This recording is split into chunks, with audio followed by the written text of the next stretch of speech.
I'm Christine Johnson. We start today with breaking news. He killed and maimed people at the Boston Marathon finish line. Now he is the one facing death. Late this afternoon, Johar Tsarnaev was sentenced to death by lethal injection. CBS 2's Dana Tyler live in our newsroom with the jury's decision and reaction. Dana. It was the worst terrorist attack on U.S. soil since the September 11th tragedy. Johar Tsarnaev sat stone-faced as he heard the death penalty sentence in a Boston courtroom. After learning his death, Tsarnaev ran his hand through his hair and swallowed. His head was down, his hands were folded.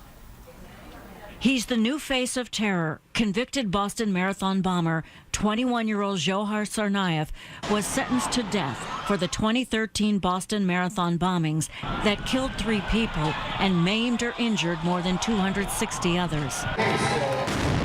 Tsarnaev was found guilty on all 30 counts. The attacks killed 29-year-old Crystal Campbell, 23-year-old Lou Langey, and 8-year-old Martin Richard. MIT police officer Sean Collier was killed in a shootout with the suspects. During the trial, Tsarnaev's defense attorneys never questioned his guilt, and he did not testify in his own defense. Attorneys sought to save their client's life by trying to convince jurors he was a victim of his older brother Tamerlan's radical influence.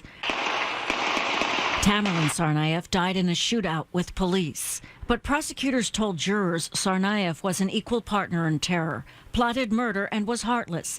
2 of Liz Norden's sons each lost a leg in the bombings. I watched my kids, my 2 boys almost die.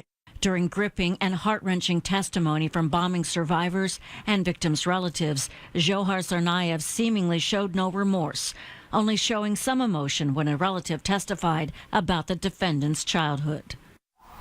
This was the first time a federal jury has sentenced a terrorist to death since the September 11th attacks. Tsarnaev's attorneys plan to appeal the sentence.